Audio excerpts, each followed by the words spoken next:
Battle Through the Heavens. By Heavenly Silkworm Potato. Kabanata 666. Pag-aayos sa Pansgate.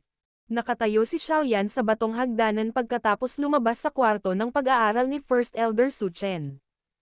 Inangat niya ang ulo sa langit at bumuga ng hangin.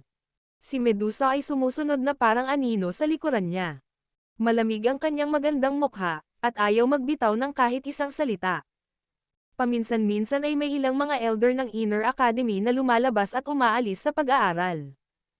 Ang mga taong ito na may mataas na katayuan sa loob ng Inner Academy, ay tumigil sa kanilang mga yapot at sabik na nakipag-chat at ngumiti kay Xiaoyan. Wala silang kahit kay-titing na pag-uugali ng elder na ginagamit nila kapag nakikipag-usap sa mga ordinaryong estudyante. Siyempre, malinaw na alam nila sa kanilang puso na ang kanilang tinatawag na elder status ay walang kahit na kay-titing na gamit sa mukha nitong binatang kaharap nila.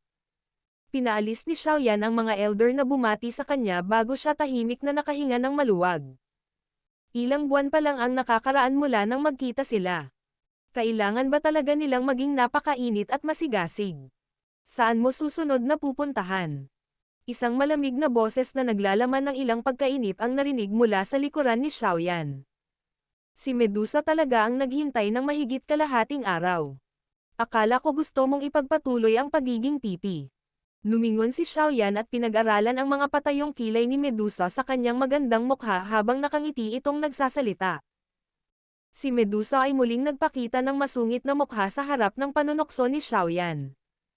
Napailing na lamang ang huli dahil dito. Sabi niya, "Tara na, maglalakbay muna tayo sa Pansgate.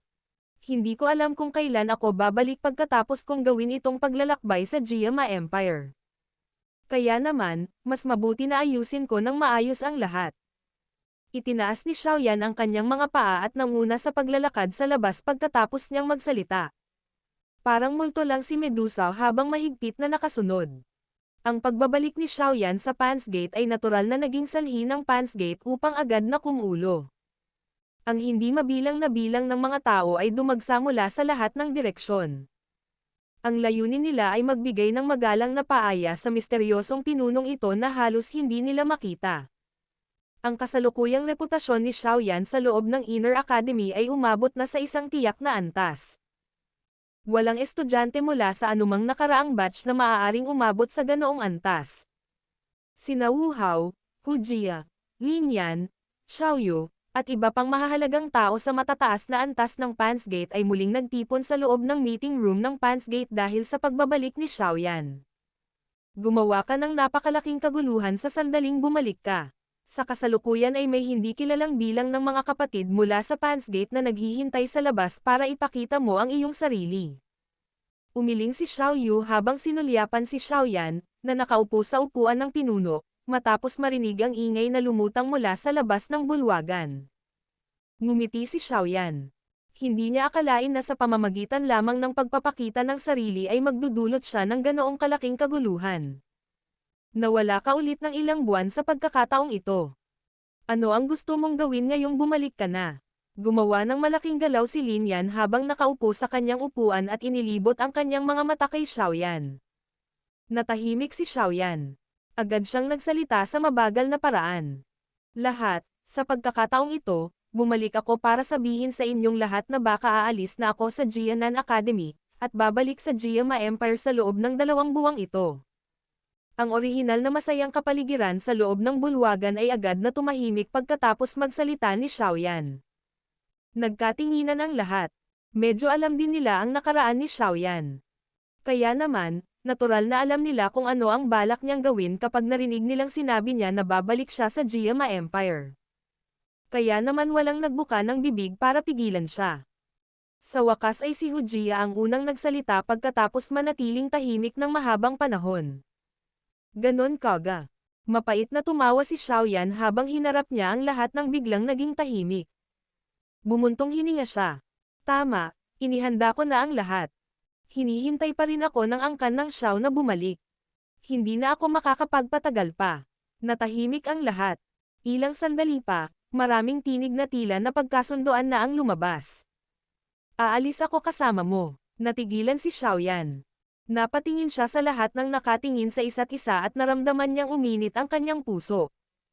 Ngumiti siya at sinabi, "Inaasahan ko rin." Gayunpaman, masyadong delikado ang pagbabalik sa Giama Empire sa pagkakataong ito. Ang lakas ng Misty Cloud Sect ay maaaring hindi mas mahina kaysa sa line-up ng malalakas na tao na tinipon ni Han Fang para maglunsad ng palihim na pag-atake sa akademya 2 taon na ang nakakaraan. At saka, ano ang mangyayari sa Pans Gate kung aalis kayong lahat? Agad na nawalan ng gana sina Wu Hao at Hu Jia nang marinig nila ito. Nakausap na kita noon di ba? Binigay ni Lin Yan ang kanyang mga kamay at ngumiti kay Xiaoyan. Wala na akong pakinabang na manatili sa Inner Academy ngayon. Baka mas mabuting umalis na ako at kasama sa iyo.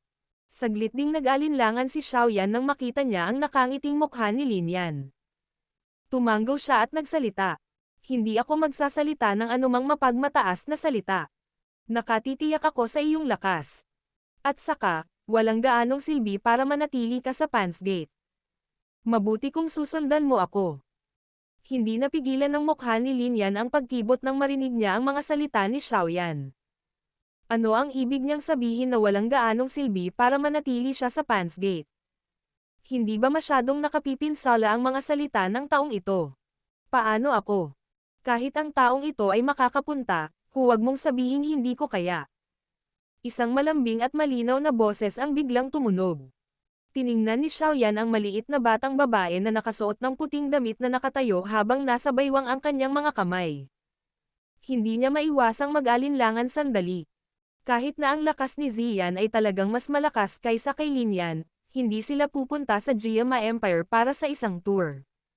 Mayroong napakaraming panganib sa loob nito. Hindi siya masyadong payag na ang cute, maliit na batang babae na ito ay kalad ka rin dito.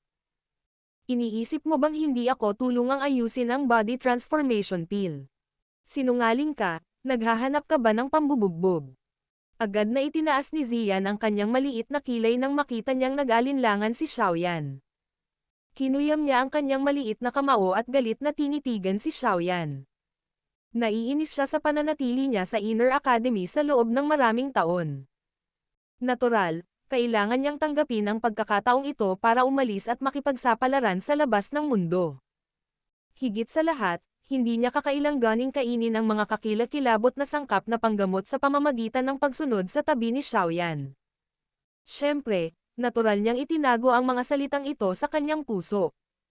Talagang kailangan niyang hanapin ang pinakamatuwid na dahilan. Hindi naramdaman ni Xiaoyan na tumawa o umiyak nang harapin ang nakatutuwang galit na titig ni Ziyan. Saglit siyang nag-isip bago tumanggo at sinabing, "Mabuti kung susundan mo ako. Gayunpaman, dapat kang sumangayon na makikinig ka sa lahat ng sasabihin ko. Kung hindi, ibabalik kita." Kahit na ang batang babae ay walang muwang sa kalikasan, hindi na kailangang pagdudahan ang kanyang lakas. Malamang na ang kanyang nakakatakot na lakas ay tumaas ng husto pagkatapos ng hindi pagkikita ng 2 taon. Ang kakaibang lakas na iyon ay malamang na isang bagay na magiging sanhi ng kahit isang piling dawwang na magdusa sakaling magkabanggaan sila. "Chi, hindi ako natatakot sa'yo." Bumungad sa mukha ni Ziyan ang nakasisiglang ekspresyon nang marinig niya ang tugon ni Xiaoyan. Gayunpaman, pinulupot niya ang kanyang bibig at hindi nagpakita ng anumang palatandaan ng kahinaan. Muling ibinaling ni Xiaoyan ang kanyang tingin kay Hu Jia at Wu Hao sa gilid. Saglit siyang nag-isip bago dahan-daang nagsalita. "Sa palagay ko, dapat ay narinig na ninyong dalawa ang ilang balita. Nagtatag ako ng paksayon na pinangalanang Xiao Gate sa loob ng Black Corner Region. Ang Pans Gate ng akademya ay maaaring may walang limitasyong potensyal, ngunit may natural na disbentaha sa pamamahala nito. Aalis na ang mga estudyante pagkatapos nilang magtapos. Bukod dito, ang fire energy sa loob ng Inner Academy ay mabibigo din na magbigay para sa kanila ng paraan upang mabuhay sa labas ng mundo. Sa makatuwid, nais kong bigyan mo ng pansin. Maaari mong ipakilala ang mga mag-aaral na nagtapos sa hinaharap sa Xiao Gate. Siyempre, ito ay ganap na kusang loob. Hindi na kailangang subukan at pilitin sila kung ayaw nila. Noon pa man ay seryosong tinitingnan ni Xiaoyan ang potensyal ng Pans Gate. Karamihan sa mga estudyanteng nakapasok sa Inner Academy ay mga taong nagtataglay ng mahusay na talento. Kung sila ay inayos ng maayos, tiyak na magkakaroon sila ng mga tagumpay sa hinaharap. Ito ay magiging isang napakahusay na potensyal na lakas kung magagawa niyang tipunin ang mga ito. Ang pagsali sa Shougate. Hindi ba ito hindi naaangkop? Dahil ang Shougate ay itinatag sa Black Corner Region, maaari itong ituring na isang paksayon ng Black Corner Region. Dapat mo ring malaman na ang lugar ay palaging isang malalim na bawal sa mga mag-aaral ng Jianan Academy. Sina Wu Hao at Hu Jia ay nagkunot ng kanilang mga kilay, at ipinahayag ang kanilang mga iniisip nang marinig nila ito. Hihihi. Natural na alam ko ang puntong ito. Gayunpaman nagkaroon ng paulit-ulit na alitan sa pagitan ng Jianan Academy at ng Black Corner Region. Sa panahong iyon, ang pag-iingat laban sa Black Corner Region ay hindi isang pangmatagalang solusyon. Kung ang Shougate ay mapapalawak sa hinaharap at marami sa mga miyembro nito ay mga mag-aaral na nagtapos mula sa Inner Academy, sa palagay mo ba ay kikilos ang pangkat na ito sa isang palakaibigan o pag-alit na paraan kapag nakatagpo sila ng mga grupo mula sa Inner Academy na lumabas upang magsanay? Tumawa ng mahina si Xiaoyan at dahan-daang nagtanong. Bukod dito, kapag unti-unting nabuo ang Shougate sa hinaharap, maaari pa itong kumilos bilang middleman para ayusin ang relasyon sa pagitan ng Jianan Academy at Black Corner Region. Nakasimangot sina Wu Hao at Hu Jia habang nag-iisip sila ng malalim. Natural na alam nila na ang mga paksayon na ito sa loob ng akademya ay walang kahigpitan ng mga sekta at gang sa labas ng mundo. Kahit anong sabihin ng isa, estudyante pa rin sila. Hindi posibleng maglagay ng mga patakaran ng traidor para sa sekta at iba pa. Ang pagkilos na ito ni Xiaoyan ay upang gawing talent reservoir ang Pansgate para sa Shougate. Bilang isang paksayon ng Black Corner Region, ang iba't ibang mga patakaran sa loob ng Shougate ay talagang napakahigpit. Ang pangkalahatang kakayahan sa pagpapakilos ng ganitong uri ng paksayon ay natural na lalampas sa Pansgate ng 10 o kahit 100 beses. Hindi masama kung sa kasalukuyan ay nakapagplano sila para sa kinabukasan kapag kailangan nilang umalis sa Jianan Academy. Kung kayo ay nag-aalala, kayong dalawa ay maaaring pansamantalang pamahalaan ang Shougate, na walang taong mamamahala nito sa panahong ito na wala ako. Sa ganitong paraan, mas lubos ninyong mauunawaan ang implikasyon nito. Napangiti si Xiaoyan habang nagmumungkahi. Ikaw ang tunay na pinuno ng Pansgate. May karapatan kang gumawa ng mga ganoong desisyon. Dahil mayroon kang ganoong pag-iisip, susundin ka namin. Ngumiti sina Wu Hao at Hu Jia. Saglit silang nag-isip bago tumango at nagsalita. Magkakalat ang Pansgate kung hindi dahil sa inyo. Ano ang kinalaman nito sa akin? Napabuntong hininga si Xiaoyan. Kung hindi dahil sa reputasyon na natamo mo, anong silbi kung umasa sa aming dalawa? Umiling si Wu Hao. Kahit na si Xiaoyan ay bihirang lumahok sa mga usapin tungkol sa Pansgate, malinaw na alam nila na malamang na imposible para sa Pansgate na maabot ang ganitong laki ng walang reputasyon ni Xiaoyan. Ang posisyon ni Xiaoyan sa loob ng puso ng lahat ng miyembro ng Pansgate ay malinaw na makikita mula sa kaguluhan na nalikha noong bumalik si Xiaoyan. Kayong dalawa ay hindi kailangang magbulahan sa isa't isa. Gawin natin ang sinabi ni Xiaoyan patungkol sa bagay na ito. Si Wu Hao at ang aking lakas ay masyadong mahina, at malamang na hindi kami makakatulong kung susundan ka namin sa Jiama Empire. Sa makatuwid, mananatili kami sa likod upang pamahalaan ang Pansgate at subukang maunawaan ang Shougate. Darating kami at tutulungan ka kapag nagtagumpay kami sa klase ng Dawang. Inilibot ni Hu Jia ang kanyang mga mata at agad na sumang-ayon. Ngumiti si Xiaoyan at tumango. Dahan-dahan din siyang nakahinga ng maluwag sa loob ng kanyang puso. Ang pinakamahalagang bagay ay ang Pansgate ay naayos ng maayos. Ito nga ang nagbigay daan upang mailabas niya ang mabigat na bato sa kanyang puso. Susunod, tahimik siyang maghihintay ng 2 buwan, at hihintayin si Xiaoli na tipunin ang lahat ng mga katulong sa kanyang dulo. Pagkatapos nito, formal na magsisimula ang plano sa pagbabalik. Battle Through the Heavens. Kabanata 667. 10 pagpapalitan. Ganap na nakahinga si Xiaoyan pagkatapos niyang maayos ang Pansgate. Dahil kailangan pa ni Xiaoli ng ilang oras upang tipunin ang mga katulong sa kanyang dulo, ang lubos na nakaka-relax na si Xiaoyan ay hindi kumilos upang umalis sa Inner Academy. Hindi kumalat sa paligid ang balitang aalis na si Xiaoyan. Ito ay dahil alam ni Wu Hao at ng iba pa na kapag ang balitang ito ay nalaman ng mga tao sa loob ng Pans Gate, hindi maiiwasan na maraming tao ang mabaigo. Sa anumang kaso, si Xiaoyan ay madalas na nawala. Karaniwang bagay para sa kanya ang pagkawala ng ilang buwan. Sa makatuwid, ang pagtatago nito ay magiging napakadali. Maaaring mas mahusay na ipahayag ang balitang ito sa hinaharap kapag ang oras ay hinog na. Si Xiaoyan ay tahimik na nanatili sa loob ng Inner Academy sa mga sumunod na yugto ng panahon. Paminsan-minsan ay pinipino niya ang ilang low-tier na medicinal pill sa publiko at tinatrato ang mga ito bilang mga regalo na ibinigay niya sa mga miyembro ng Pans Gate na bumuo ng audience sa paligid niya. Hindi mabilang na bilang ng mga tao ang darating at magmasid sa bawat oras na pinipino niya ang mga tabletang panggamot. Kahit na ang bilang ng mga alchemist na kasalukuyang Pangate ay na-recruit ay hindi maliit, maging ang mga alchemist sa loob ng Pans Gate ay nakaramdam ng matinding pag-usisa sa pinunong ito na may hawak ng titulo ng nangungunang alchemist sa loob ng Inner Academy. Kung tutuusin, karamihan sa mga bagong estudyante ay hindi pa nakakita ng madalas na pinupuri na medicinal pill refining competition sa pagitan ni Xiaoyan at ng pinuno ng medicinal gang noon. Dumating si Lin Yan at nahanap siya na may mukha na puno ng palihim ng ngiti noong isa sa mga araw habang si Xiaoyan ay naghihintay ng walang ginagawa. Pagkatapos nito, kinaladkad siya ng una palabas ng Pans Gate at dinala siya sa palaging maingay na fighting arena ng Inner Academy. Ang fighting arena ng Inner Academy ay ang pinakasikat na lugar sa loob ng buong Inner Academy. Mayroong hindi mabilang na bilang ng mga tao na nagpupunas ng kanilang pawis sa lugar na ito.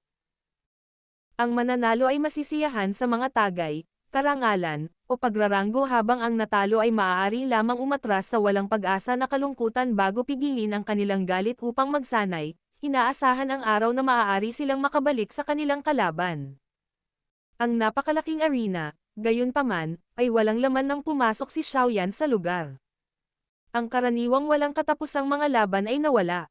Sa halip, ang nakapalibot na matataas na platform ay napuno ng napakakapal na ulo ng tao. Ang mga pribadong pag-uusap ay parang hindi mabilang na bilang ng mga langaw na umuugong sa fighting arena. Ang hagong tunog na ito ay biglang nawala nang pumasok si Xiaoyan sa lugar. Unti-unting nag-init ang maraming tingin. Ilang saglit pa ay tumunog ang malakulog na saya sa tabi ng kanyang tainga. Ikaw, anong naiisip mong gawin? Huwag mong sabihin sa akin na gusto mo akong awayin dito. Ang matinding ingay ay naging dahilan ng pagkunot ni Xiaoyan ng kanyang mga kilay habang walang magawa siyang kausapin si Lin Yan sa tabi niya. Hindi ko gustong makatanggap ng pambubugbog. Gayunpaman, ang gustong mabugbog ay ibang tao. Tumawa ng malakas si Lin Yan. Agad niyang itinaas ang mga kamay at pumalakpak. Isang malakas na palakpakan ang lumitaw sa paligid ng arena. Dalawang figure ng tao ang biglang sumugod bago kumislap at lumitaw sa fighting arena sa ibaba. Lumipat ang tingin ni Xiaoyan. Natigilan siya nang mapagtanto na ang dalawang tao sa ibaba ay nakakagulat na sina Lin Shuya at Liu Qing. Ang dalawang taong ito. Nakatulala na tanong ni Xiaoyan habang pinagmamasdan ang sabik na mga tingin ni Lin Shuya at Liu Qing habang nakataas ang kanilang mga ulo sa ibaba. Alam kong kailangan mo ng maraming katulong kapag bumalik ka sa Jiama Empire sa pagkakataong ito. Kaya naman, sinabi ko sa dalawang taong ito ang tungkol sa iyong isyu. Siyempre, hindi ako nagpahayag ng anumang intensyon na imbitahan sila.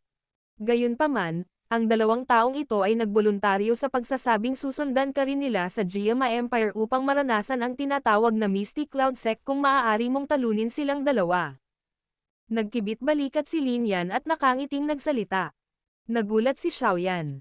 Agad niyang nilinggan ang dalawang tao na may pagtataka. Normal lang para kay Lin Yan na sundan siya sa Jiama Empire. Kung tutuusin, nabanggit na ito ng huli.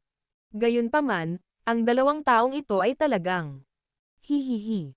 Karamihan sa mga matandang kaibigan na nandito noon ay umalis na sa Inner Academy. Wala nang gaanong kahulugan na ipagpatuloy ang pananatili dito ngayon. Sa totoo lang, Ang grupo ng mga tao noon ay medyo humahanga sa iyo. Ang dalawang taong ito ay kadalasang masyadong mapagmataas ngunit mayroon din silang parehong mga saloobin sa iyo. Mula sa isang tiyak na punto ng pananaw, iniisip ka rin nila bilang isang tao na maaari nilang kaibiganin. Ngumiti si Lin Yan at nagpaliwanag.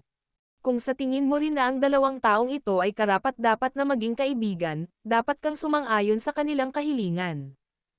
Bukod dito, hindi mo dapat pigilan ang anumang bagay at marahas na bigyan sila ng pambubugbog. Tama, Xiaoyan, talunin mo ang dalawang taong ito. Napanatili ng dalawang taong ito ang pinakamataas na porsyento ng tagumpay sa loob ng fighting arena. Malapit ka nang umalis. Mag-iwan ng marka na mahihirapang lampasan ng iba. Ang isang kabataan ay dapat gumawa ng ilang mga kabaliwan. Isang tawa ang biglang tumunog mula sa likuran. Lumingon si Xiaoyan at nakitang si Wu Hao, Xiao Yu, at isang malaking grupo ng mga tao. Sa hitsura ng kanilang mga ekspresyon, tila alam na nila ito noon pa man. Tiningnan ni Xiaoyan ang medyo seryosong ekspresyon ni Lin Yan at pagkatapos ay ang mga nakakapagpasiglang mukha ni Wu Hao at ng iba pa. Napatulala siya. Pagkaraan ng ilang sandali, ngumiti siya at tumango bago sinabing. Dahil ito ang kaso, papatagan ko ang dalawang taong ito. Sa totoo lang, gusto kong gawin ito noon. Gayunpaman, wala akong kakayahan. Ang mga daliri ni Xiaoyan ay nakadikit sa lupa pagkatapos sabihin ito. Ang kanyang katawan ay bumaligtad sa guardrail at sumugod na parang anino, na lumitaw sa arena sa isang iglap. Bamuka ang bibig ni Xiaoyan at ngumiti habang nakatingin sa medyo excited na mukha nilang dalawa. Naikuyong niya ang kanyang kamao at nagsimulang lumitaw ang tunog ng mga sitaw. Isang tagay na maaaring magpalipat-lipat ng mga bundok at magpalipat-lipat ng mga dagat ang tumunog mula sa viewing gallery nang pumasok si Xiaoyan sa arena. Isang taong nakikipaglaban sa dalawang dawang class Inner Academy Elders. Ang sobrang kapana-panabik na line-up na ito ay isang bagay na bihirang lumitaw sa loob ng fighting arena. Ang tatlong tao na lumitaw ay ang lahat ng pinakanamumukod-tinging mga tao mula sa strong ranking noon. Ang kasalukuyang maalamat na kulay ni Xiaoyan sa loob ng Inner Academy ay isang bagay na walang makakapantay. Nasa top 3 din sina Lin Shuya at Liu Qing sa strong ranking noon. Ngayon, ang dalawang ito ay kabilang sa mga elder at ang kanilang lakas ay hindi maaaring maliitin. Sa magkahawak kamay nilang dalawa, malamang na halos hindi nila kayang labanan ang isang piling dawhang. Xiaoyan, huwag kang magpigil sa pagkakataong ito. Ilalabas din namin ni Liu Qing ang lahat ng aming lakas. Tiningnan ni Lin Shuya ang nakangiting mukha ng nakaitim na damit, binata na nakatayo ng diretso sa harapan niya habang tumatawa. Magiging kakampi mo kami kung matatalo mo kaming dalawa. Sabi ni Liu Qing. Ang kanyang tingin ay ligaw at mainit habang pinagmamasdan si Xiaoyan. Ngumiti si Xiaoyan. Agad niyang iniabot ang isang hand sign sa kanilang dalawa at tumawa. 10 palitan. Kung hindi ko magawang ipadala ang dalawa sa 10 palitan, maaari itong ituring na talo ko. Hihihi. Anong yabang? Kahit na ang First Elder ay naruroon sa laban na ito. Huwag mong kagatin ang iyong dila. Itinuro ni Lin Shuya ang isang bahagi ng viewing gallery habang tumatawa siya. Sinundan ng tingin ni Xiaoyan ang direksyon na itinuturo ni Lin Shuya at Nil Ingan. Talagang nakita niya si Su Chen at ang mga elder ng Inner Academy na nakaupo at naghihintay sa lugar na iyon. Nakangiti sila habang nakatingin sa arena sa ibaba. Kayong mga kasama. Libre ba kayong lahat? Walang magawang umiling si Xiaoyan at lumingon para tingnan ang dalawang tao. Nakangiti siyang nagsalita. Gayunpaman. Ito ay 10 galaw pa rin. Nagtaas ng kilay sina Lin Shuya at Liu Qing nang marinig nila ang mga salitang ito. Agad naman silang tumawa. Ang makapangyarihang Daochi ay biglang lumabas sa kanilang katawan. Bawat isa sa kanila ay humakbang sa gilid. Bagamat tila isang random na hakbang ito, nagdulot ito ng sorpresa sa mga mata ni Xiaoyan. Sa ganitong nakatayong posisyon, ang dalawang kasamang ito ay maaaring sabay na harapin ang mga pag-atake na pinakawalan ng kalaban sa anumang anggulo. Kailan umabot sa ganoong kalaking antas ang pagtutulungan ng dalawang ito? Hindi nakakagulat na maglakas loob silang maging ganito ka-arrogant. Mayroon silang ilang mga card sa kanilang manggas. Ngumiti si Xiaoyan at umiling. Ang madilim na berdeng Daochi ay tumagos mula sa bawat bahagi ng kanyang katawan. Pagkatapos nito, tumakbo ito sa kanyang chi path sa paraang parang torrent. Isang malakas na pakiramdam ng enerhiya ang pumuno sa bawat cell sa ilalim ng balat ni Xiaoyan. Lalong lumakas ang hiyawan ng mga tao sa nakapalibot na viewing gallery nang maranasan nila ang tatlong malalakas na aura na biglang lumabas. Namula ang mukha ng maraming tao dahil sa pananabik na masaksihan ang matinding kompetisyon. Handa ka na ba? Hinarap ni Xiaoyan ang dalawa pa at mahinang nagtanong. Ginamit ni Lin Shuya at Liu Qing ang kanilang mga aksyon upang tumugon sa tanong ni Xiaoyan. Ang dalawang figure ay nanginginig at naging dalawang malabong balangkas na hindi mapaghihiwalay. Sa wakas, sila ay naging isang medyo misteryosong arko habang sila ay sumugod patungo kay Xiaoyan. Medyo magandang bilis.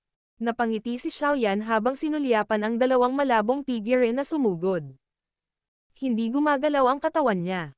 Ilang sandali pa, dalawang hangin ang biglang umabot sa kanya.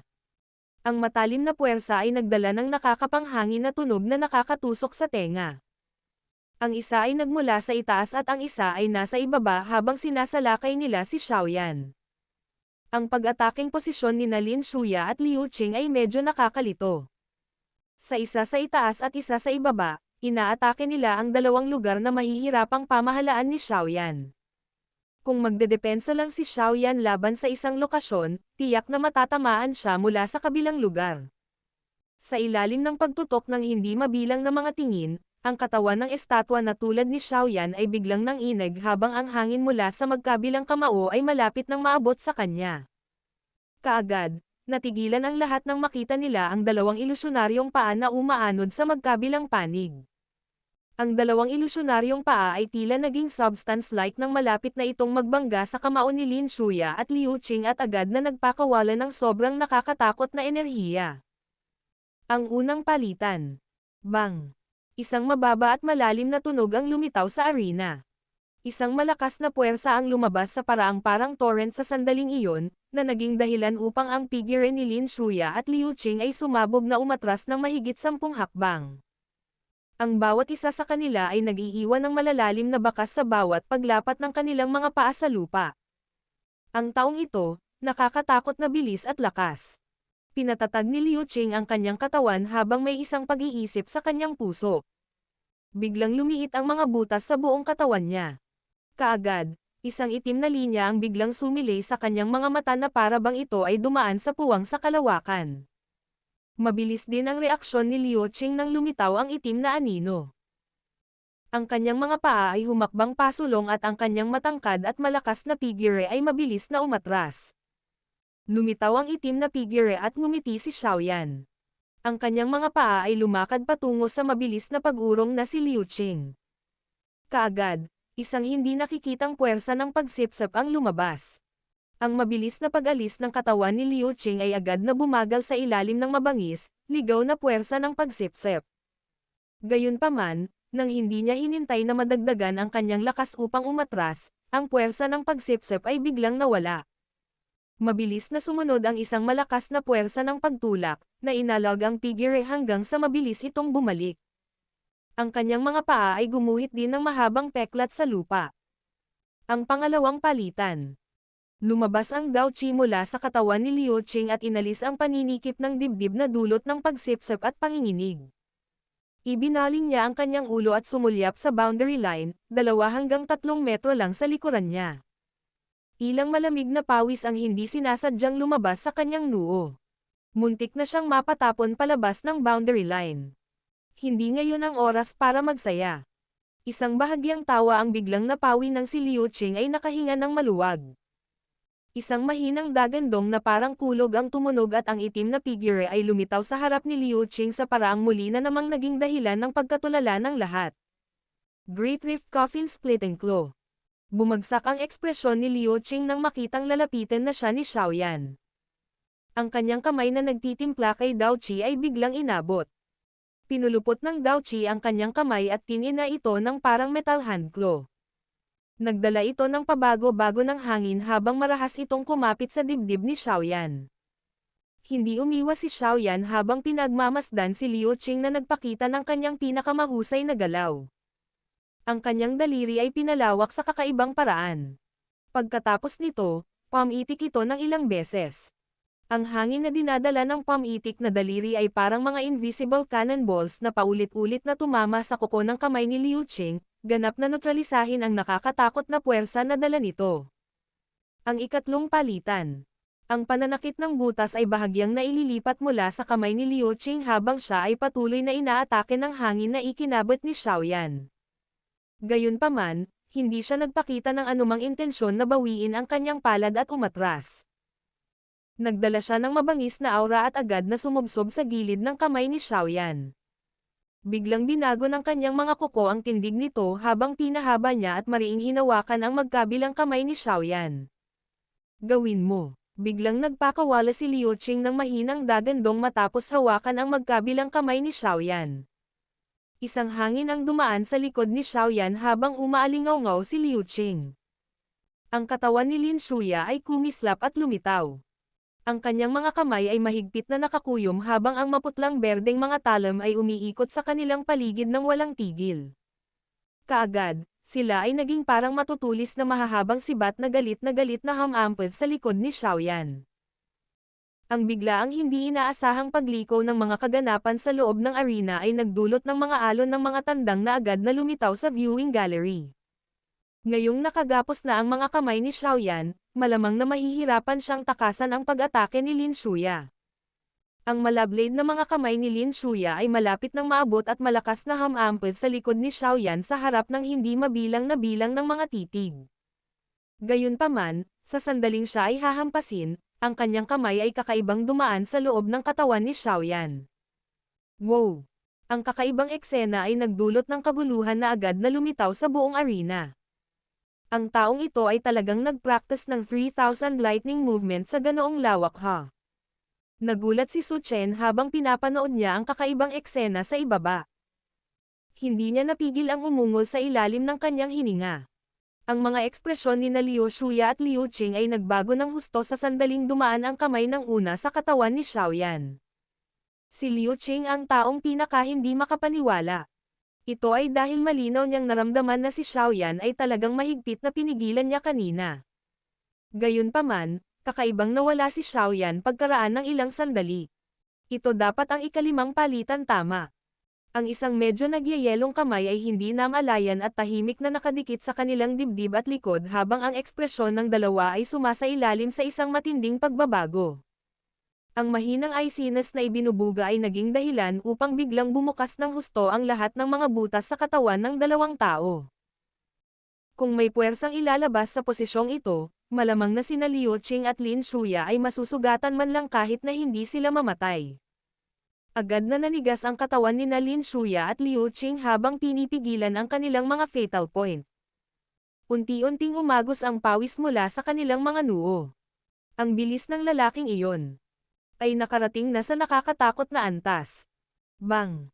Isang banayad na puwersa ang biglang sumabog at yumanig kina Lin Shuya at Liu Qing palabas ng arena. Pagkatapos nito, ang kanilang mga katawan ay malungkot na gamulong ng ilang beses bago naging matatag. Tapos na ba? Tahimik ang viewing gallery. Tanging mahinang tawa lang ni Xiaoyan ang narinig. Maraming tao ang hindi makita kung ano talaga ang nangyari sa labanang ito. Gayunpaman, ang hindi pangkaraniwang bilis ni Xiaoyan kung saan siya ay kakaibang lumitaw at nawala sa isang kisap mata ay naging sanhi ng tahimik na pagkabigla ng lahat. Matagal na nagpatuloy ang katahimikan bago tuluyang binasag ng palakpakan. Kasunod nito, umalangaw-ngaw ang parang kulog na palakpakan na maaaring magpalipat-lipat ng mga bundok at mabaligtad ang mga dagat. Umakyat sina Lin Shuya at Liu Qing mula sa lupa. Nagpalitan sila ng tingin sa isa't isa, ngumiti ng mapait, at umiling. Masyadong malaki ang gap. Sa pangkalahatan ay walang kahit kaunting pagkakataon ng paghahambing. Wala silang kaunting posibilidad na manalo sa harap ng nakakatakot na bilis. Ang lalaking ito ay talagang nakakatakot. Noon, nagawa ko pa ring ilabas ang lahat hanggang sa pareho kaming natalo na may malubhang pinsala. Ngayon, mapait na tumawa si Liu Qing. Ang mukha ni Lin Shuya ay napuno din ng mapait na ngiti. Bagamat namumukod tangi si Xiaoyan noon, nagawa lang niyang maging seryoso si Lin Shuya sa kanya. Sinong mag-aakala na sa loob lamang ng 2 hanggang 3 taon, si Lin Shuya mismo ay kailangang tumingin sa kanya. Hindi katakataka na kahit isang natatanging babae na tulad ni Zon ay nagkagusto sa kanya. Sa hitsura nito ngayon, mayroon nga siyang kwalipikasyon. Mahinang bumantong hininga si Lin Shuya sa kanyang puso habang pinag-aaralan niya ang binata sa entablado na nagpapakita ng mainit na ngiti. Battle Through the Heavens. Kabanata 668. Tahimik. Ang labanang ito, hindi nakakagulat, ay naging paksa na kinagigiliwan ng mga tao sa Inner Academy.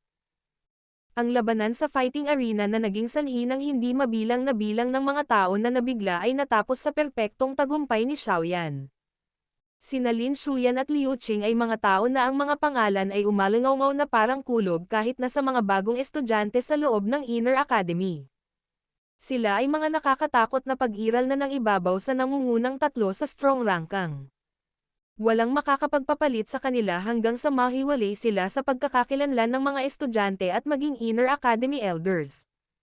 Kaya naman, kumpara sa kanila, si Xiaoyan, na 2 taon nang nawawala, ay nagbigay sa mga tao ng medyo hindi makatutuhanang pakiramdam dahil sa mayamang maalamat na aura na tumakip sa kanyang pangalan dahil sa impluwensya ng opinyon ng publiko.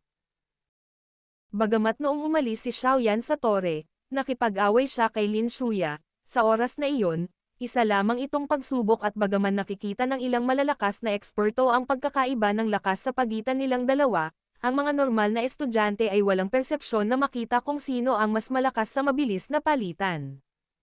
Tungkol naman sa malaking pag-atake laban sa Black Alliance, bagamat napatay niya si Han Feng na nasa yugto ng Dao Huang, ang ginawa niya ay masyadong nakakabigla na nagparamdam sa mga tao na ito ay hindi totoo. Lalo na para sa mga taong hindi ito unang nakasaksi. Bagamat maraming tao ang hindi nagpahayag ng kanilang hindi pagkakaunawaan ng malakas, ang kaisipang iyon ay nanatili sa kanilang mga puso. Gayunpaman, ang maapoy na mainit na laban na ito na naganap sa harap ng mahigit kalahati ng populasyon ng estudyante ng Inner Academy ay naging sanhi ng pag-iisip na iyon, na bahagyang umiral sa kanilang mga puso, upang tuluyang mawala. Malinaw na alam ng mga estudyante ng Inner Academy ang lakas ni Lin Shuya at Liu Qing.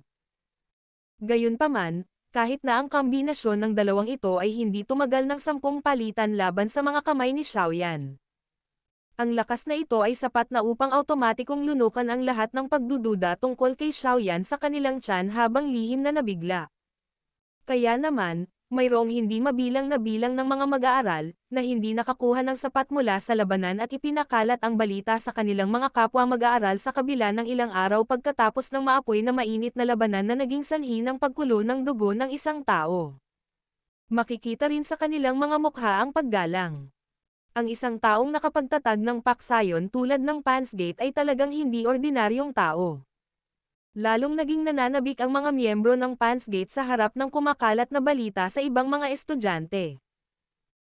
Kapag nakita nila ang paggalang ng kabilang partido sa pagbanggit sa pangalang ito, isang pangalan na nagdadala ng isang maalamat na pakiramdam sa kanilang paminsan-minsang pakikipag-usap sa mga nasa labas, magkukunwering hindi sila pinapansin at ikinakaway ang kanilang mga kamay.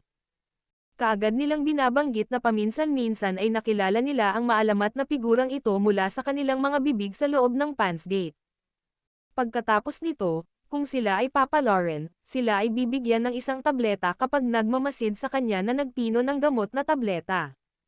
Sa tuwing nangyari ito, ang inggit na makikita sa mga mukha ng mga tagalabas na iyon ay magiging sanhi ng kanilang kawalang kabuluhan na lumutang ng walang limitasyon. Muling itinago ni Xiaoyan ang kanyang sarili sa loob ng Pansgate habang ang lugar sa labas nito ay bumaba sa napakainit na estado dahil sa malaking labanan sa fighting arena. Paminsan-minsan, sina Lin Yan, Lin Shuya, at Liu Qing ay namamasyal. Gayunpaman, kadalasan, nag-iisa si Xiaoyan sa secret chamber na nagpipino ng mga gamot o pagsasanay. Ang oras ay unti-unting lumilipad sa gitna ng mga tahimik na tulad ng mga araw. Nang hindi namamalayan, si Xiaoyan ay nanatili na sa Inner Academy ng halos kalahating buwan. Nakatanggap din siya ng balita na dinala siya ni Xiaoli sa panahong ito. Gumagawa din siya ng pag-unlad sa pangangalap ng mga katulong sa kanyang pagtatapos. Mayroong maraming mga eksperto sa loob ng Black Corner region. Gayunpaman, ang pagtatangkang tipunin ng mga mapanghimagsik na kasama niya sa ilalim niya ay hindi lamang nangangailangan na gumastos siya ng kaunting pera kundi kailangan din niyang magkaroon ng lakas na handa nilang paikop. Ang dalawang bagay na ito ay mga bagay na kasalukuyang taglay ng Xiaogate. Kaya naman, medyo kilalang mga eksperto sa loob ng Black Corner region ang nagpahayag ng malaking interes sa recruitment ng Xiaogate. Ayon sa sitwasyong ito, malamang na ang line-up ng eksperto na nakalap ng Xiaogate pagdating ng oras ay lalampas sa inaasahan ni Xiaoyan. Nakatingin si Xiaoyan mula sa isang mataas na lugar mula sa bubong ng isang gusali sa Pansgate.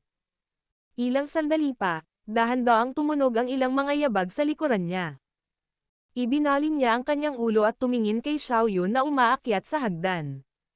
Magsasalita pa lang sana siya ng damapo ang tingin niya sa isang magandang dalaga sa likod niya. Xiaomei. Ang pamilyar na mukha ay naging sanhi ng pagkagulat ni Xiaoyan nang siya ay agad na sumigaw ng nakangiti. Pinsan brother Xiaoyan. Nakasuot ng maputlang kulay lila na damit ang dalaga. Ang kanyang magandang katawan ay hubog sa lahat ng tamang lugar. Ang ilang mga aspeto ng kanyang kabataang sarili ay nagtataglay ng isang kaaya-ayang pag-uugali na maihahambing sa isang may edad na babae. Ito ay lalo na ang kaso para sa kanyang maliit na mukha na pinaghalong enchantment at kadalisayan. Nagawa nitong maglabas ng isang uri ng hindi pangkaraniwang alindog. Malamang na ang ganitong uri ng pambihirang dalaga ay nagtataglay ng maraming manliligaw sa loob ng Inner Academy. Gayunpaman, sa sandaling ito, ang dalagang ito, na mukhang malamig sa mga mata ng maraming manliligaw, ay tumatawag na may medyo mahiyain, malambot na boses. Ngumiti si Xiaoyan at tumanggo. Agad na nabaling ang kanyang tingin kay Xiaoyu habang sinabi niya. Naayos ko na ang karamihan sa mga bagay pagkatapos ng mahabang pananatili sa Inner Academy. Iniisip kong magsanay ng kaunti sa malalalim na kabundukan sa nalalabing oras. Babalik ako sa Inner Academy para dalhin si Linian at ang iba pa kapag naayos na ng pangalawang kapatid ang mga bagay sa kanyang wakas. Nagulat si Xiaoyu nang marinig niya ito. Bahagyang kumunat ang noo niya at sinabing, kailangan mo bang ayusin ang iyong schedule hanggang sa maging masikip ito? Ang Mystic Cloud Sect at Yonshan ay hindi ordinaryong mga kaaway. Noon, ang iniisip ko lang noong pinalayas ako sa Jiama Empire ay gawin ang lahat para palakasin ang sarili ko. Hihihi. Pagkatapos noon, dumating ang pangalawang kapatid. Alam mo ba na ang ako noon ay halos nawala ng pakiramdam ng pangangatwiran at ninais na agad na sumalakay sa Jiama Empire nang marinig na ang Xiao Clan ay muntik nang maalis ng Mystic Cloud Sect. Ngumiti si Xiaoyan. Ang kanyang boses, gayunpaman, ay kalmado ng walang labis na pagbabago-bago. Gayunpaman, natapos ko itong tiniis sa huling sandali. Pinunasan ni Xiaoyan ang kanyang ilong at mahinang tumawa. Ito ay dahil alam ko na sa aking lakas 2 taon na ang nakakaraan, malamang na ang aking katapusan ay hindi gaanong naiiba mula noon kahit na bumalik ako. At saka, maaari pa akong tumakas sa isang mas miserableng estado, itinaboy. Marahil maraming mga tao ang nagulat na maabot ko ang yugtong ito sa loob ng 3 taon. Gayunpaman, hindi ako nakakagulat. Ito ay dahil ang pagsisikap at sakit na aking binayaran ay katumbas ng gantimpala. Isang matamis na ngiti ang sumilay sa mukha ng binata sa kanyang harapan. Si Xiaoyu ay nakadama ng walang bayad na sakit sa puso. Ang awayan ng dugo ng angkan ay isang mabigat na bato na dumidiin sa puso ng bawat miyembro ng Xiao Clan. Pagkatapos nito, ang mabigat na pasanin ng paghihiganti at pagpapasigla sa angkan ng Xiao ay idiniin lahat sa lalaking ito sa kanyang harapan. Mula sa umpisa hanggang sa huli ay walang imak ang binata na tinawag na basura ng angkan noon. Dahan-daang naglakad si Xiaoyu sa harapan ni Xiaoyan. Pinagmasdan niya ang binatang ito na hindi namalayan na halos kapantay niya. Ang kanyang maselang kamay ay biglang hinaplos ang ulo ng una habang malumanay na sinabi. Munting bastos. Tama si Uncle Xiao tungkol sa iyo noon. Palagi siyang naniniwala na ikaw ang magiging pinakanamumukod-tanging tao sa Xiao Clan. Ako rin, naniniwala na ngayon. Ang inggit at pagkalumbay ay bumalatay sa matangkad na magagandang mata ni Xiao Mei habang nakatayo siya sa gilid at pinapanood si Xiao Yun na gumagawa ng mga magiliw na aksyon kasama si Xiao Yan. Sino ang nagsabi na ang isang binibini ay hindi nagnanais ng pag-ibig? Sa reputasyon na kasalukuyang taglay ni Xiao Yan sa loob ng Inner Academy, maraming mga kabataang babae na may magandang talento at hitsura ang humahanga sa kanya. Hindi rin nagkukulang ang mga binibini na tahimik na nanligaw sa kanya. Lumawak din ang anino na orihinal na umiral sa puso ni Xiao Mei. Gayunpaman, ang nag-iisang bagay na iyon noon ay ganap na nagresulta sa kanyang naitatak lamang ang gayong damdamin sa loob ng kanyang puso. Alam na niya na kahit ibinaon na nila ang pala, napakahirap para sa kanya ni Xiao Yan na bumalik sa uri ng relasyon nila noon. Mula sa isang tiyak na pananaw, ang relasyon ni Xiao Mei at Zhon Er kay Xiao Yan ay nakatayo sa parehong panimulang linya noon.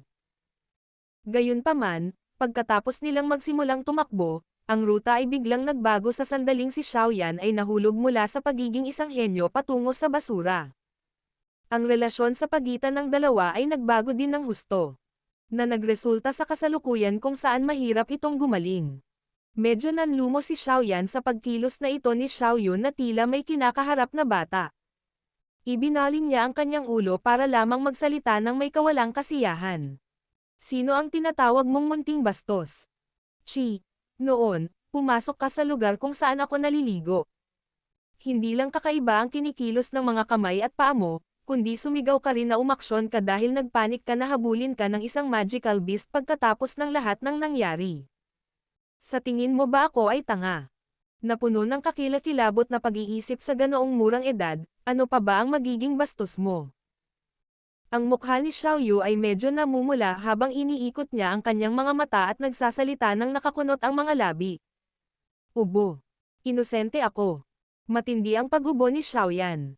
Medyo namula ang kanyang mukha sa hindi malamang dahilan nang ibukan niya ang kanyang bibig para ipagtanggol ang mga akusasyon sa mga aksyong ginawa niya noong bata pa siya. Sa tuktok ng pagtatanggol sa sarili, ang kanyang tingin ay tahimik na sumulyap sa isang pares ng makinis, maislan, sexy, mahahabang binti sa kabilang panig at hindi sinasadyang umiling sa loob ng kanyang puso. Iniisip niya kung sinong lalaki ang makikinabang sa gayong hindi malilimutang mga binti. Maaaring malabo ang tingin ni Xiao Yan ngunit natuklasan pa rin ito ng sensitibong si Xiao Yu. Isang bahagyang matangkad na pamumula ang damaloy sa kanyang magandang mukha habang galit na nakatitig sa una. Napangiti si Xiao Yan sa nakakahiyang paraan. Pinagmasdan niya ang medyo namumula na mukha ni Xiao Yu at bahagyang uminit ang kanyang puso. Bahagya siyang ngumiti at nagsalita sa kanilang dalawa. Magpapadala ako ng isang tao upang ipaalam sa inyong lahat kapag naayos ko na ang usapin sa loob ng Jiama Empire. Sa oras na iyon, lahat kayo ay makakabalik kung gugustuhin ninyo. Maniwala kayo, sa oras na iyon, ang Xiao Clan ang magiging pinakamalakas na clan sa loob ng Jiama Empire. Bahagyang tumango sina Xiao Yu at Xiao Mei habang pinagmamasdan ang seryosong ekspresyon ni Xiao Yan. Naniniwala sila na tiyak na matutupad ni Xiao Yan ang kanyang pangako sa kanila. Kekeki. Medyo gabi na. Kailangan ko na ring pumasok sa bundok. Natatakot ako na sa susunod na pagbalik ko ay aalis na talaga ako sa lugar na ito. Ikinaway ni Xiao Yan ang kanyang mga kamay sa kanilang dalawa ngunit hindi na nagpatagal pa sa oras. Malaya at madali siyang kumilos habang patungo sa pababang hagdan. Pinsang kapatid Xiao Yan. Mahigpit na kinuyam ni Xiao Mei ang kanyang maselang kamay nang makita niyang bababa na si Xiao Yan sa hagdan. Sa wakas, hindi niya napigil ang sumigaw ng malakas. Ibinaling ni Xiao Yan ang kanyang ulo at ang kanyang tingin ay napunta sa dalaga. Pasensya na, namula ang maliit na mukha ni Xiao Mei. Ilang sandali pa bago siya nagkaroon ng lakas ng loob na mahiyain na magsalita gamit ang mahinang boses. Nagulat si Xiao Yan. Agad siyang napangiti at umiling habang sinabing, maituturing tayong magkapatid na lumaki ng magkasama. Hindi na kailangang magsabi ng mga ganoong salita. Nakalimutan ko na ang bagay na iyon noon. Hindi tumigil si Xiao Yan matapos magsalita. Tumalikod siya, bumaba ng hagdan, at nawala sa harap ng mga titig ng dalawang babae. Mahigpit na kinagat ng likod ng mga ngipin ni Xiaomei ang kanyang ibabang pulang labi habang pinagmamasdan ang lugar kung saan nawala si Xiaoyan. Medyo namutla ang maliit niyang mukha. Ilang sandali pa, nagsalita sa medyo mapait na malambing na boses. Nakalimutan mo na ba talaga? Napabuntong hininga si Xiaoyu nang makita niya ang nalulungkot at mapait na mukha ni Xiaomei. Hinailan niya ang una sa isang yakap habang hinihimas ng kanyang maselang kamay ang makinis na itim na buhok ng una. Lumipat ang kanyang tingin sa lugar kung saan umalis si Xiaoyan at isang mahinang mapait na ngiti ang lumitaw sa kanyang magandang mukha. Ang lalaking ito ay talagang kasing tigas ng ulo niya noong nakaraan. Ang sinumang nakasakit sa kanya ay tuluyang itataboy sa kanyang puso. Bahagyang nakaramdam ng kasiyahan si Xiaoyu habang naiisip niya ito. Battle Through the Heavens. Kabanata 669. Ganap na inihanda. Bang! Ang biglaang malakas na tunog ng pagkulog-kulog ay lumitaw sa tahimik na hanay ng bundok na natatakpan ng isang siksik, malago, berdeng kulay, na nakakagulat sa hindi mabilang na bilang ng mga ibon sa kagubatan. Ang paraan ng pagpapapakpak ng mga ibong iyon sa kanilang mga pakpak at paglipad ng mataas sa kalangitan sa lahat ng direksyon ay nagbabawal na isang malaking sakuna ang darating. Ang isang taluktok ng bundok ay nagsimulang yumanig at bumagsak sa isang tiyak na lugar sa hanay ng bundok. Ang malalaking bato ay paulit-ulit na gamulong pababa mula sa itaas, na dumidiin sa ilan sa mga malalaking puno sa ibaba hanggang sa lahat sila ay nabali. Maraming makapal na linya ng bitek sa braso ang nagsimulang mabilis na kumalat habang ang malalaking bato ay gamulong pababa.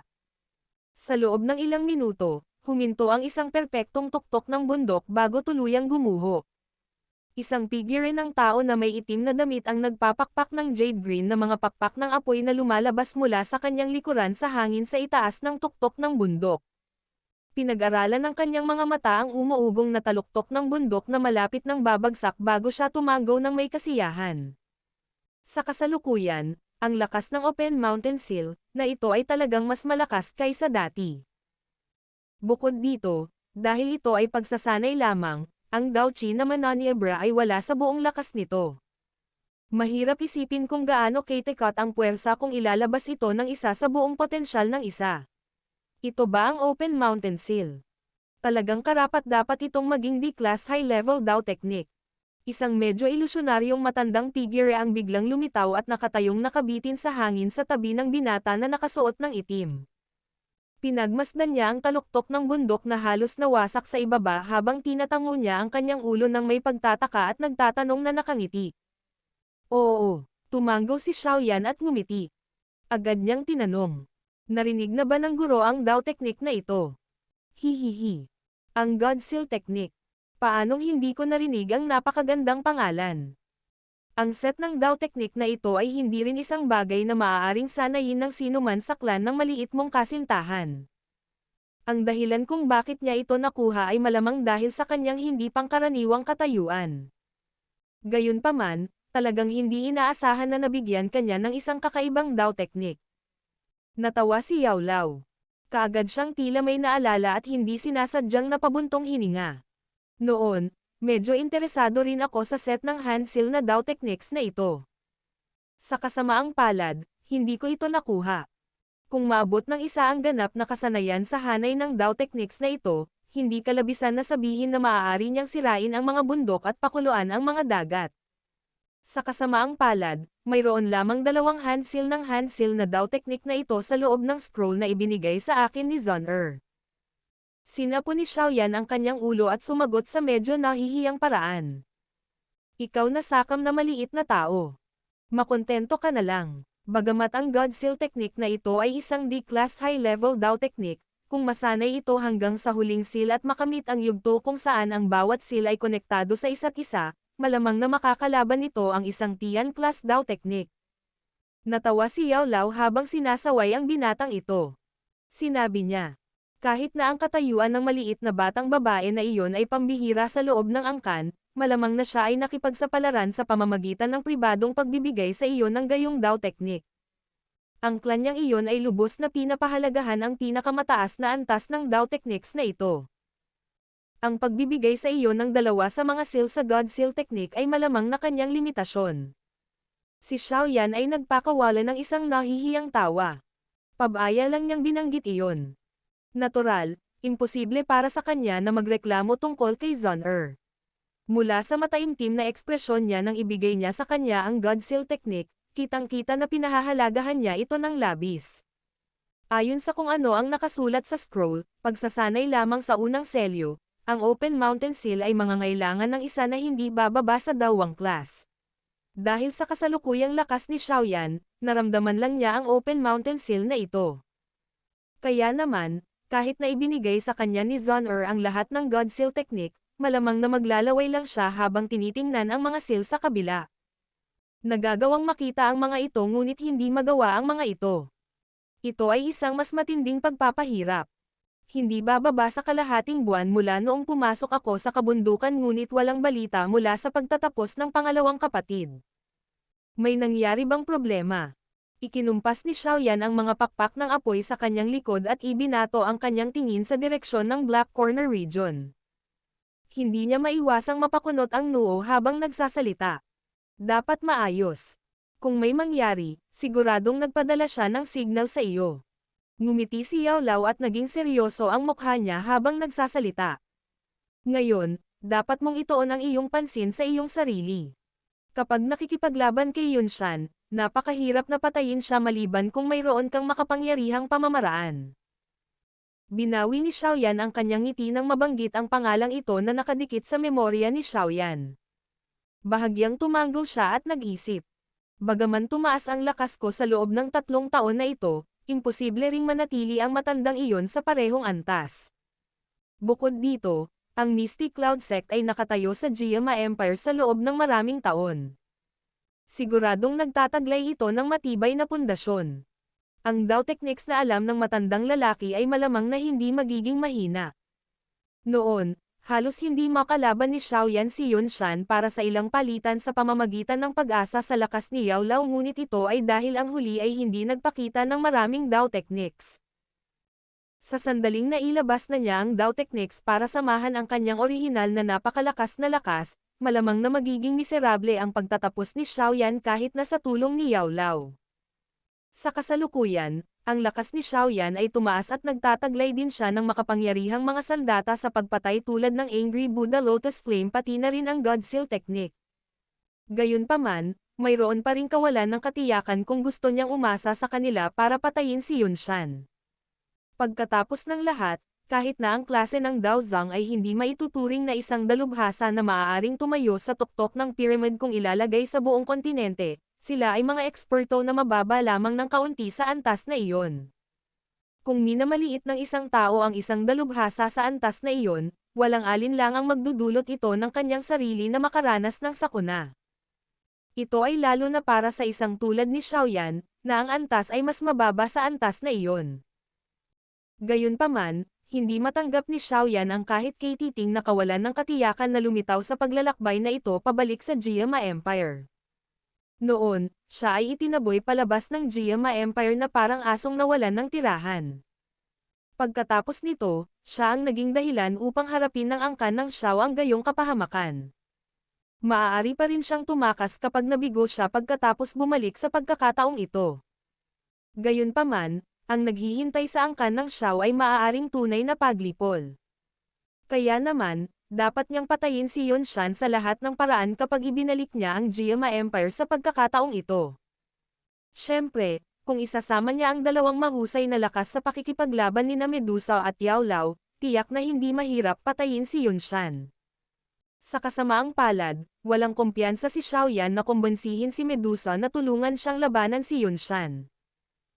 Maaaring kasalukuyang may lakas si Yao Lao na makipaglaban sa isang elite na Daozang ngunit sino ang makakasiguro kung ang Misty Cloud Sect ay may nakatagong sobrang lakas na tao. Mula sa sinabi ni Xiao Li, kitang-kita na ang Misty Cloud Sect ay nakikipagtulungan sa Hall of Souls. Sa makatuwid, dapat magplano si Xiaoyan para sa pinakamasama. Kung sakaling magkaroon ng anumang aksidente na makahahadlang kay Yao Lao mula sa paglahok sa laban, kailangan ni Xiaoyan na kayang labanan si Yunshan ng nakapag-iisa. Kaya, kailangan niyang paganahin ang kanyang sarili na magkaroon ng lakas para patayin si Yunshan. Bahagyang tumango si Yao Lao habang pinagmamasdan ang mukha ni Xiaoyan na unti-unting nanlalamig at mahigpit. Dahan-dahan niyang sinabi. Talagang napakahirap para sa iyo na magkaroon ng lubos na pagtitiwala sa pagpatay kay Yun Shan gamit ang iyong kasalukuyang lakas. Gayunpaman, hindi ito ganap na imposibleng gawin ito. Anong paraan mayroon ang guro? Nagulat si Xiaoyan at nagmamadali siyang nagtanong. Alamin ang pangalawang selyo ng God Seal Technique. Natawa si Yao Lao. Agad na nawalan ng gana si Xiaoyan nang marinig niya ito. Walang magawa niyang sinabi. Ngayon, hindi ko pa nga ganap na nauunawaan ang unang selyo. Paano ko makakayanan ang pangalawang selyo? Bukod dito, ayon sa sinabi ni Zon ang pangalawang selyo ay nangangailangan ng isa na maabot ang klase ng dawang bago ito masanay. Hihihi. Kung ganoon, nananatili na lamang ang huling posibilidad. Napangiti si Yao Lao. Ikinumpas niya ang kanyang kamay at isang siksik na puting kulay na apoy ang kumulot at bumangon. Pinagmasdan niya si Xiaoyan na malalim ang iniisip sa kanyang harapan at tumawa. Pagsamahin ang tatlong uri ng Heavenly Flame at gamitin ang Angry Buddha Lotus Flame. Isang Angry Buddha Lotus Flame na pinagsama mula sa tatlong uri ng Heavenly Flame. Mabilis na nagbago ang ekspresyon sa mukha ni Xiaoyan. Pinagdikit niya ng mahigpit ang kanyang mga kilay. Bilang tagalikha ng Heavenly Flame Fire Lotus, isang pag-atake na nagtataglay ng pinakamalakas at pinakanakakatakot na lakas, lubos niyang naunawaan ang panganib at ang kawalang tatag nito. Noon, umasa siya sa kanyang swerte para kontrolin ang equilibrium sa pagitan ng dalawang uri ng Heavenly Flames. Gayunpaman, binayaran niya ang presyo ng halos pagbagsak ng kanyang sarili sa mga piraso. Ang pagsasama ng tatlong uri ng Heavenly Flame ay maaaring mukhang nagdaragdag lamang ng isang uri ng Heavenly Flame sa ibabaw nito. Gayunpaman, ang kahirapan na kasangkot ay isang bagay na malalim na naunawaan ni Xiaoyan. Maaaring sabihin ng isa na ang kahirapan sa pagtatangkang pagsamahin ang tatlong uri ng Heavenly Flame ay hindi bababa sa pagsasanay ng Open Mountain Seal. Kung talagang magagawa mong pagsamahin ang tatlong uri ng Heavenly Flame sa isang Angry Buddha Lotus Flame, wala nang mangyayaring hindi inaasahang pangyayari kapag napatay mo si Yun Shan. Ngumiti si Yao Lao at nagsalita nang makita niya si Xiaoyan na nakakunot ang noo. Susubukan ko. Saglit na nag-alinlangan si Xiaoyan ngunit walang magawa siyang tumango sa kanyang ulo. Malamang na siya lang ang may ganitong paraan sa sandaling ito. Ngumiti si Yao Lao at tumango. Sinabi niya, hindi ka dapat masyadong mabalisa. Pagsamahin ito kung kaya mo. Kung hindi mo talaga kaya, pagkatapos ay kalimutan na ito. Sa pinakadulo, ang guro ay mamagitan sa oras na iyon at papatayin si Yun Shan. Ngumiti si Xiaoyan. Gayunpaman, alam ng kanyang puso na dapat siyang magsumikap upang makamit ang tunay na katiyakan. Pagkatapos niyang magkaroon ng layunin, sinimulan ni Xiaoyan na subukan at pagsamahin ang tatlong uri ng Heavenly Flame sa Angry Buddha Lotus Flame sa natitirang yugto ng panahon.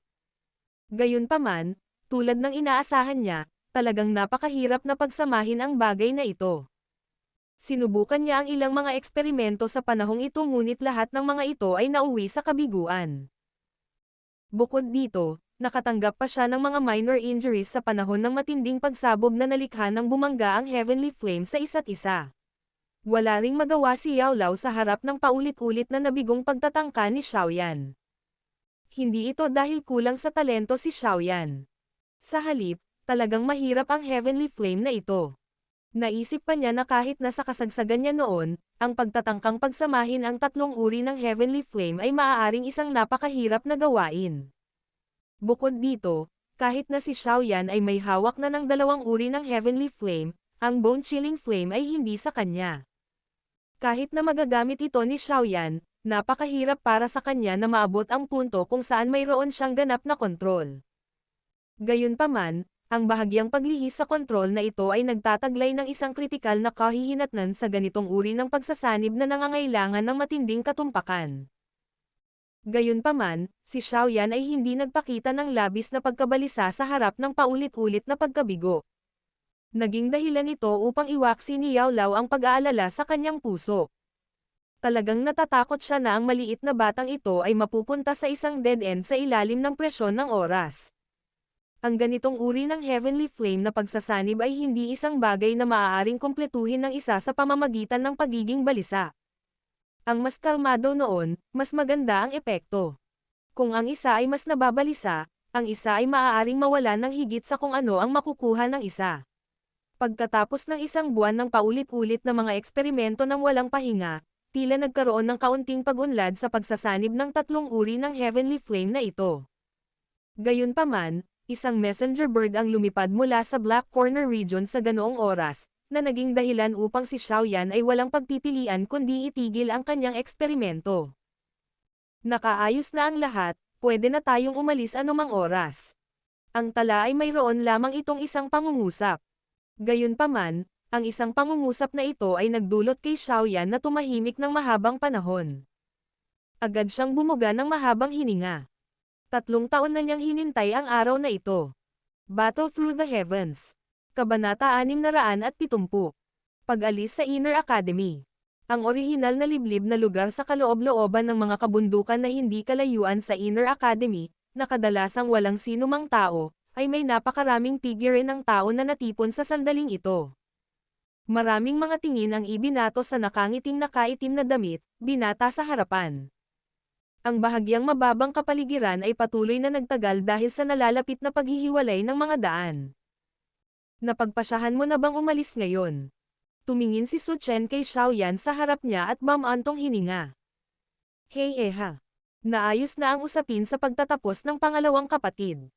Oras na para umalis ako. Bahagyang tumanggaw si Xiaoyan. Dahan-daang nilaybot ng kanyang tingin ang mga pamilyar na mukha sa liblib na lugar sa bundok na ito. Pagkaraan ng ilang sandali, tumawa siya ng mahina at sinabing, ang dahilan kung bakit ko pinatawag ang lahat dito ay dahil ayaw kong kumalat ang balita ng aking pag-alis sa loob ng Inner Academy at maging sanhi ng pagka-depress ng lahat sa Pans Gate. Tahimik na tumanggaw sina Wu Hao, Hu Jia, at ang iba pa. Ang nalalapit na pag-alis ni Xiaoyan ay nagdulot din sa kanila ng bahagyang panlulumo. First Elder, salamat sa pag-aalaga sa akin nitong ilang taon. Hindi makakalimutan ni Xiaoyan ang pabor na ito. Muling yumoko si Xiaoyan kay Su Chen at same time na nagsalita. Ngumiti si Su Chen at tumango. Agad niyang tinapik ang mga balikat ni Xiaoyan at sinabing, bata, dapat kang mag-ingat sa paglalakbay na ito. Magpapadala ako ng mag-aalaga sa Xiaogate mo. Siguradong makikita mo pa rin ang kompletong Xiaogate sa susunod na pagbalik mo. Bahagyang tumanggaw si Xiaoyan. Umatras siya ng 2 hakbang, itinaas ang kanyang mga kamay sa lahat at sinabi sa mataimtim na boses. Lahat, hindi makakalimutan ni Xiaoyan ang ating relasyon sa 3 taon na pagsasama-sama. Hanggat nabubuhay pa si Xiaoyan, sino man ay maaaring pumunta at hanapin ako sa Jiama Empire kung kailangan mo ng anumang tulong sa hinaharap.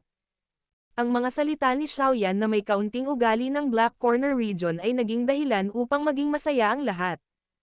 Ang malungkot na kapaligiran dahil sa paghihiwalay ay naging medyo mas nakaka-relax. Xiaoyan, pupunta kami sa Jiama Empire para hanapin ka kapag nagtagumpay kami ni Hu Jia sa Dawang Class. Darating kami at tutulungan ka sa oras na iyon. Isang mainit at magiliw na ngiti ang napakita sa mukha ni Wu Hao habang nagsasalita siya. Si Xiaoyan ay tiyak na makikipag-inuman sa inyong lahat hanggang sa kami ay lasing upang humingi ng tawad sa pagmamadali sa pag-alis ngayon. Tumawa ng malakas si Xiaoyan. Pwede na ba tayong umalis? Isang malamig at malamig na boses ang ipinadala mula sa tuktok ng puno. Ang bawat tao'y nagtaas ng kanilang mga ulo at ang kanilang mga puso ay naglabas ng papuri nang makita nila ang malamig, kaakit-akit, at katanji tanging mukha ni Medusa. Nagmamadali nilang iniwas ang kanilang mga tingin. Ang babaeng ito ay isang taong kinatatakutan kahit ng isang dalubhasa tulad ni Su Chen, lalo na ang lahat. Napangiti si Xiaoyan at hindi na nagpatuloy sa pagkaantala matapos marinig ang panawagan ni Medusa. Itinaas niya ang kanyang mga kamay sa lahat at nagsalita ng may malinaw na tawa. Mag-ingat kayong lahat. Magpapalam tayo rito. Magkita tayo sa hinaharap kung may kagustuhan tayong gawin ito. Ibinaling ni Xiaoyan ang kanyang ulo kay Lin Yan, Lin Shuya, Liu Qing at Ziyan sa gilid at winawagayway ang kanyang kamay habang nagsasalita. Tara na. Bahagyang tumango ang apat sa kanilang mga ulo nang marinig nila ang boses ni Xiaoyan. Agad nilang itinaas ang kanilang mga kamay sa lahat at ang kanilang mga pakpak ng Daochi ay unti-unting lumutang sa kanilang mga likuran. Nakapakpak ang kanilang mga pakpak at dahan-dahang umangat ang kanilang mga katawan sa langit. Xiaoyan, mag-ingat ka. Huwag maging walang ingat kung makakatagpo ka ng anumang problema. Sa wakas ay hindi napigilan ni Xiaoyu ang hakbang pasulong. Nagsalita siya nang namumula ang mga mata nang makita niya si Xiaoyan na tinawag ang kanyang magandang jade green fire wings. Hihihi. Huwag kang mag-alala. Magpapadala ako ng magsasabi sa inyong lahat kapag naayos ko na ang isyo sa loob ng Jiama Empire. Ngumiti si Xiaoyan at tumango.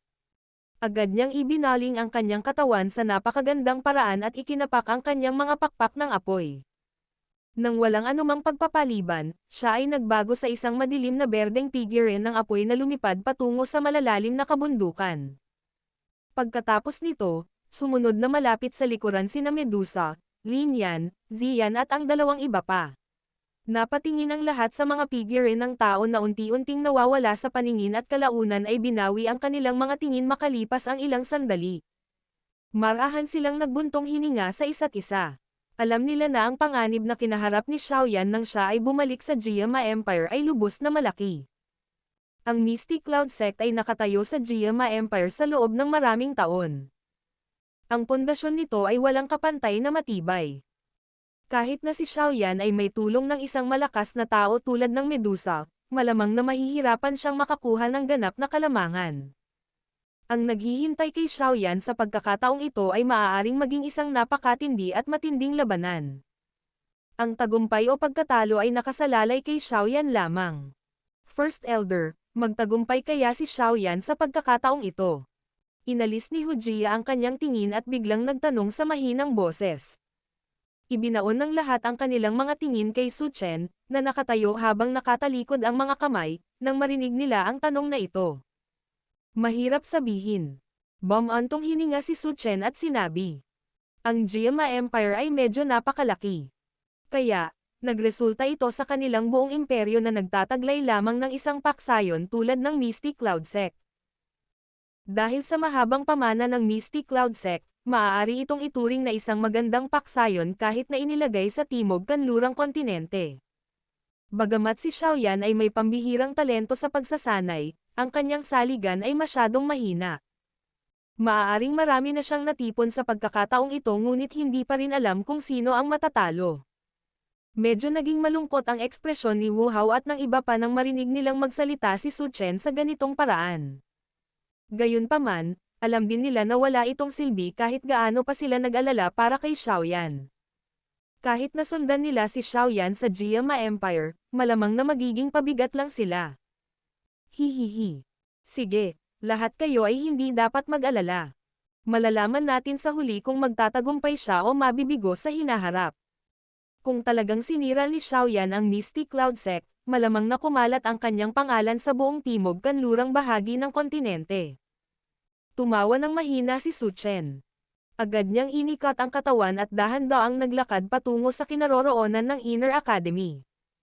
Sa likod niya, si Wu Hao at ang iba ay nagpalitan ng tingin sa isa't isa bago sumunod na may nanlulumong tingin. Bata, sa pagkakataong ito, magtagumpay ka o magbabayad ka. Kailangan mong umasa sa iyong sarili para sa lahat. Sana, ang iyong mabuting balita ay kumalat sa loob ng maikling panahon mamaya.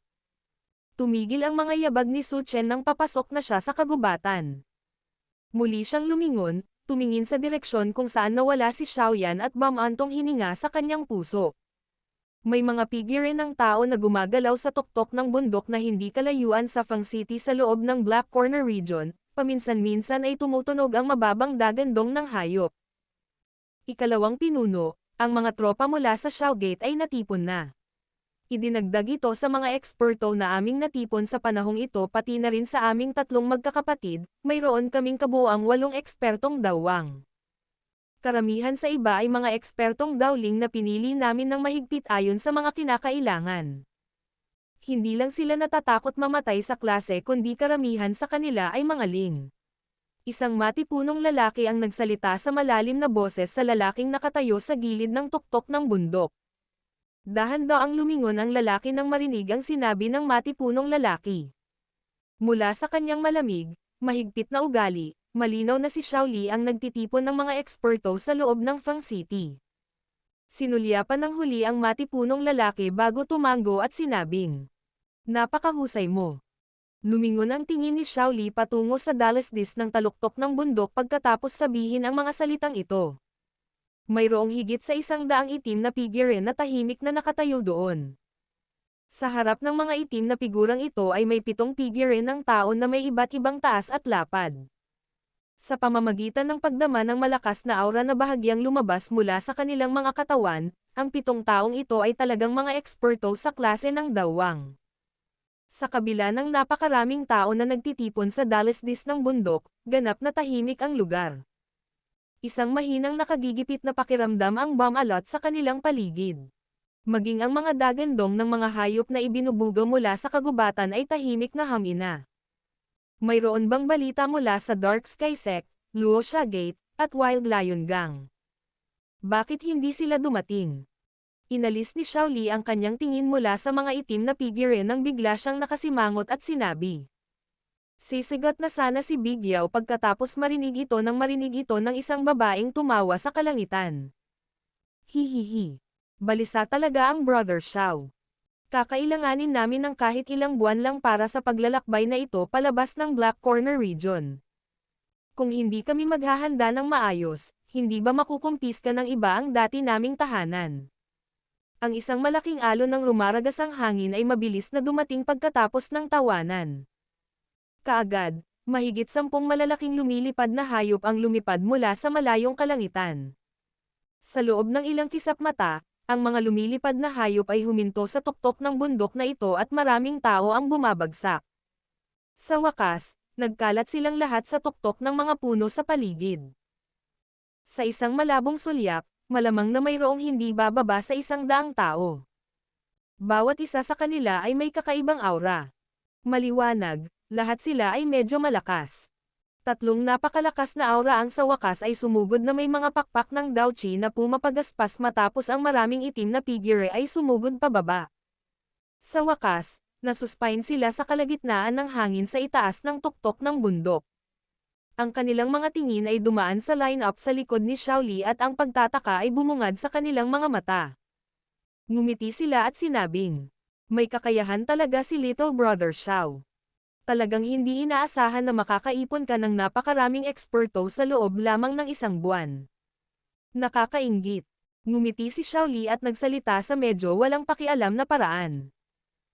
Sa katayuan ng aking pangatlong kapatid na lalaki bilang isang Tier 6 na alchemist, hindi dapat nakakagulat na siya ay nagtataglay ng gayong kakayahan sa pagtitipon. Ang mga mata ni Taiwo at ng dalawa pa ay kumikislap nang marinig nila ito. Agad silang ngumiti at sumang-ayon. Tama ang Brother Xiao. Kung handang ipahayag ni Chief Xiao ang kanyang pagkakakilanlan bilang isang Tier 6 alchemist, kalimutan ang tungkol sa isang pares ng dawang, malamang na kahit ang mga elite na dawang ay dumagsa. Ngumiti si Xiaoli at nagsalita sa mahinang boses. Maaari ko bang malaman kung ano ang lakas ng mga tao na dala ninyong 3? Nagpalitan ng tingin sina Taiwo, Old Yingo, at Sume sa isa't isa matapos marinig ang mga salita ni Xiaoli. Agad silang tumawa at sinabing, "Ang bawat isa sa amin ay nagdala ng 2 ekspertong dawang. Kasama ang ating mga sarili, mayroong 3 piling dawang. Ang natitira ay pawang mga elite sa loob ng aming paksayon. Sa palagay ko ay tiyak na hindi sila magiging mas mahina kaysa sa mga pangunahing disipulo ng Mystic Cloud Sect. 6 na dawang. Mukhang hindi ito tumutugma sa status ninyong 3 sa Black Corner Region." Biglang ngumiti si Xiaoli at sumagot. Ang Dark Sky Sect, Luoxia Gate, at Wild Lion Gang ay pawang mga top-tier faction sa loob ng Black Corner Region. Ngayon, ang kanilang estilo ng pagkuha lamang ng 2 ekspertong dawang ay talagang medyo mahina. Dapat isipin tayo ni Little Brother Xiao. Ang Black Corner Region ay hindi maikukumpara sa ibang lugar. Kung aalisin namin ang napakaraming elite mula sa pangkat namin, malamang na ang dati naming tahanan ay naalis na ng iba sa pagbabalik natin. Walang magawang sabi ni Sume at ng dalawa pa. Kumunat ang noo ni Xiaoli at tumanggaw lang siya. Totoong-totoo ang mga salitang ito. Kaya naman, wala na siyang ibang masabi. Mapalad na ang tatlong kasamang ito ay pawang mga eksperto sa klase ng dawwang at maaaring ituring na ang pinakamalaking tulong. Hihihi. Brother Xiao, dumating na ang aming mga tao. Maaari ko bang malaman kung bakit hindi pa nagpapakita si Chief Xiao? Tumawa ang matandang Yingo at biglang nagtanong habang ang kanyang tingin ay lumibot sa lahat ng direksyon. Ibinato rin ni Nasume at Taiwo ang kanilang mga tingin kay Xiaoli matapos marinig ang mga salita ng matandang Yingo. Sa pagkakataong ito, lalakbayin nila ang malayong distansya sa Jiama Empire para labanan ang isang paksayon tulad ng Misty Cloud Sect. Kung kahit si Xiaoyan, ang taong namamahala na ito, ay wala silang lakas ng loob. Naipaalam ko na sa pangatlong kapatid, sa tingin ko. Ngumiti si Xiaoli. Gayunpaman, bago niya natapos ang kanyang pangungusap, isang mahinang tawa ang mabilis na naililipat mula sa langit bago umalangaw-ngaw sa tuktok ng bundok na ito. Ang isang alon ng lumaragasang tunog ng hangin ay sumunod kaagad hindi nagtagal matapos ang pagtawa. Kaagad, lumitaw ang isang pares ng mga figurine ng tao sa gilid ng langit. Sa loob ng ilang mga blink, sila ay kumislap at lumitaw sa tuktok ng bundok. Ang nakaitim na damit, binata sa harapan ay nagtaas ng ulo kay Taiwo at sa iba pa at tumawa nang lumitaw ang mga figurine ng tao. Hihihi. Pasensya na sa abala sa lahat na maghintay dito.